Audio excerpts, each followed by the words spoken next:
এই যে লিসান বা জিব্বা, লিসান বা জিব্বা, এটি থেকে আরো 18টি হরফ আচ্ছা বের হয়। সেখান থেকে আমরা প্রায় 4টা না 5টা করে ফেলেছি। এখন আমরা দেখি কি কি। যে জিব্বার আগা ও দাঁতের ব্যবহার করে 9টি হরফ উচ্চারিত হয়। 18 থেকে আরো আগে আমরা পড়েছি 6টা বা 7টা, এখন আবার 9টা। আচ্ছা দেখি কি কি। জিব্বার আগা প্লাস উপরের দাঁতের গুড়া থেকে 3টি হরফ। জিব্বার আগা প্লাস উপরের দাঁতের গুড়া, জিব্বার আগাটা আমার উপরের দাঁতের যে গুড়ি আছে সেখানে লাগবে, সেখানে লেগে কি উচ্চারণ হবে? তোয়া দাল টা, তোয়া দাল টা উচ্চারণ হবে। বলেন তো কি কি? ত দাল তা, জি ত দাল তা, জি।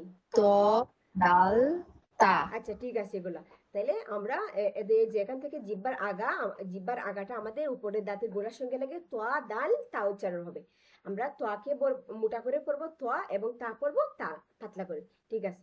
তারপর আসি, জিব্বার আগা প্লাস নিচের দাঁতের কিনারা থেকে আরো 3টি হরফ বের হয়। জিব্বার আগাটা আমাদের নিচের দাঁতের কিনারের মধ্যে লেগে 3টি হরফ উচ্চারিত হবে, যেমন জা সিন সদ, জা সিন সদ। এইগুলা এগুলা উচ্চারণ করার সময় আপনি খেয়াল করবেন যে আমরা যে উচ্চারণ করার সময় এগুলা থেকে একটু চড়ুই পাখির না একটু চিকন চিকন আওয়াজ আছে, যেমন জা সিন সদ, এভাবে জা সিন সদ।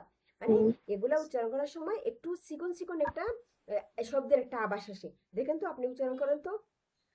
জা সিন সদ। জি ঠিক আছে। যাটা আমাদেরকে কি করতে হবে?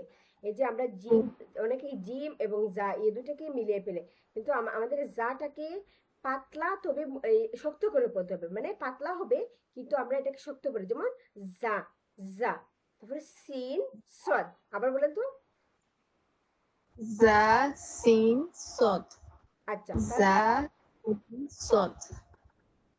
আচ্ছা তারপর আসি আমরা আর কি আছে, জিব্বার আগা প্লাস উপরের দাঁতের আগা অথবা ফাঁক থেকে 3টে হরফ উচ্চারণ নেব। জিব্বার আগাটা উপরের দাঁতের আগার সঙ্গে লাগতে পারে, লেগে এখান থেকে হরফ উচ্চারণ হবে। আবার ফাঁক দুই দুই দাঁতের মাঝখানে ফাঁক যেটা আছে সেখান থেকে হরফ উচ্চারণ হবে। কি কি? এই যে দুই দাঁতের ফাঁক থেকে আপনারা উচ্চারণ করতে পারেন যে সা, সা। এটা একদম নরম ভাবে হবে। একদম নরম ভাবে যখন আপনি এই সাটাকে উচ্চারণ করতে চাইবেন, তখন কি হয়? আপনার জিহ্বার আগাটা উপরের দাঁত এবং নিচের দাঁতের মধ্যে একটু ফাঁক থাকে, সে ফাঁকে দিয়ে উচ্চারণ হয়। যেমন যে সা, সা, রাল, সা এবং রাল, এ এ সা, সাটা উচ্চারণ হবে কোথা থেকে? আপনার জিহ্বার আগাটা দুই দাঁতের ফাঁক থেকে। বলেন তো। সা, সা, জি জাল, সা, সা, সা, তারপরে রাল, রাল। জাল, জাল, আচ্ছা জাল। আচ্ছা, আমি কি আপনাকে বলি, যে এখানে আগা দেওয়া হয়েছে আবার ফাঁক দেওয়া হয়েছে, তাহলে ফাঁক থেকে আমরা সা এবং জাল উচ্চারণ করলাম। এখন আমরা জোয়াটা উচ্চারণ করব কিন্তু আগা থেকে। জিব্বার আগাটা উপরের দাঁতের আগার সঙ্গে লেগে, যেমন জোয়া, জোয়া, জোয়া। বলেন তো। জ, এটা জালে কে দেখছে কোনো জ হবে না। জি জি, কি বলছিলেন? জ তোয়ার পরে না বাংলা তোয়ার। আছে জ, তো জ। জি জি, তোয়া জোয়া। আর জালটা কিন্তু জোয়ার মতো হবে না, জালটা কি হবে? পাতলা হবে। সা, জাল। এটা হবে জোয়া। জাল, জ, জি সা, যেমন। জ, সা, জাল, জ। আচ্ছা ঠিক আছে, এতটুকু পারবেন? জি।